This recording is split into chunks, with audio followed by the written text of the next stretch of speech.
আজকে আমি রান্না করব সবজি দেখাবো। এই সবজিটা কিভাবে রান্না করতে হয়। এখানে আমি দিয়ে দিলাম সরিষা ফোড়ন,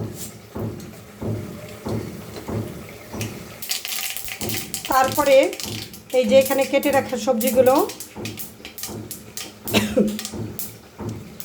এখানে আছে লাউ, বেগুন, পেঁপে, মিষ্টি আলু, ডাঁটা। এখানে সাজনাও দেই আমি, কিন্তু আজকে সাজনা ছিল না, তাই সাজনাটা দেওয়া হয়নি। পেঁপেটা এখন দেবো না, পেঁপেটা আমি একটু ভাপায় রেখে দিচ্ছি, পেঁপেটা আমি পরে দেব। নইলে এটার সাথে এখন পেঁপেটা দিলে পেঁপেটা গলে যাবে। সাথে এই যে এখানে রান্না করতেছি আম আর টমেটো দিয়ে চাটনি। এখানে আমি দিয়েছি সামান্য পরিমাণ হলুদ আর সামান্য পরিমাণ লবণ। এখন এটা আমি ঢেকে দেব। তরকারি প্রায় সিদ্ধ হয়ে যাচ্ছে, এখন এটা আমি একটু নেড়ে দেব। এই সবজিটাতে তেমন কোনো মশলাই হবে না, শুধুমাত্র এখানে আমি দেব একটু আদা।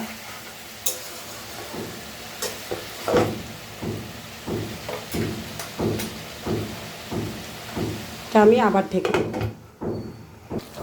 তরকারিটা প্রায় সেদ্ধ হয়ে আসছে, এখন আমি এখানে দেব আদা বাটা।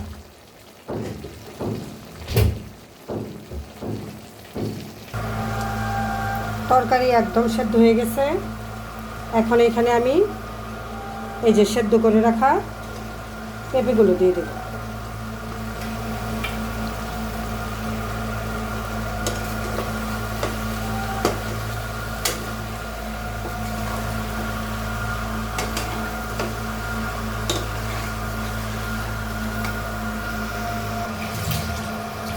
দিয়ে দিলাম সামান্য জল, এখন এটা আমি ঢেকে দেব। এখানে হচ্ছে মুরগির মাংস।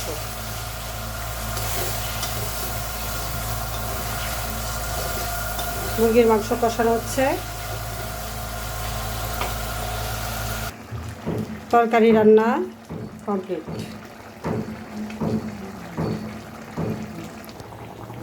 এদিকে মাংস প্রায় হয়ে আসছে।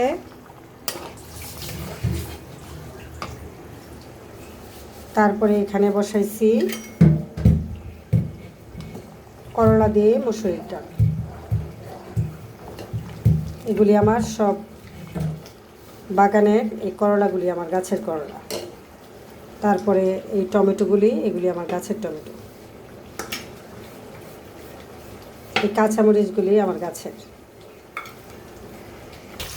মাছ ভাজি করতেছি, এখন মাছ রান্না করবো। এই যে আমি এখানে মাছের মশলার কষাতে দিয়ে দিলাম। এখানে আছে পেঁয়াজ বাটা, সামান্য একটু রসুন বাটা, সামান্য একটু আদা বাটা। তারপরে এখানে আমি দিচ্ছি হলুদ আর লবণ। এখানে আমি শুকনো মরিচের গুঁড়া দেবো না, এটা আমি কাঁচামরিচ দিয়ে রান্না করব।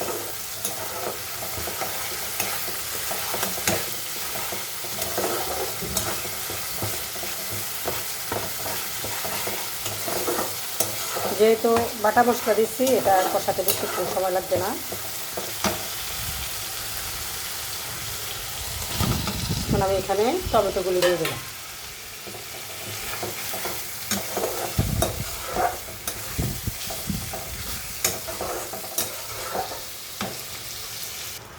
মশলাটা আর একটু ভালো করে কষানোর জন্য আমি এখানে একটু জল দিয়ে দিচ্ছি।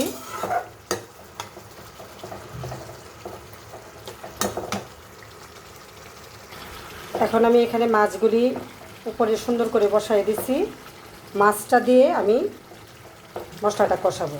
এই এক পিঠ কষানো হলে আমি পরে মাছগুলি আবার উল্টে দেব। এখানে দিয়ে দিচ্ছি আমি কাঁচামরিচ। এখন আমি মাছগুলো উল্টে দেব।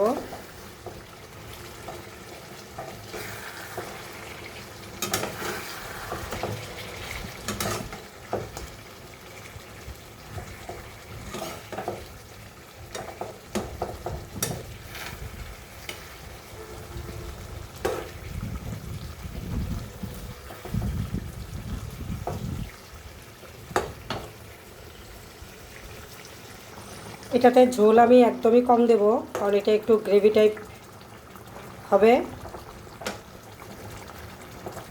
মাছ ভোনা যেটা।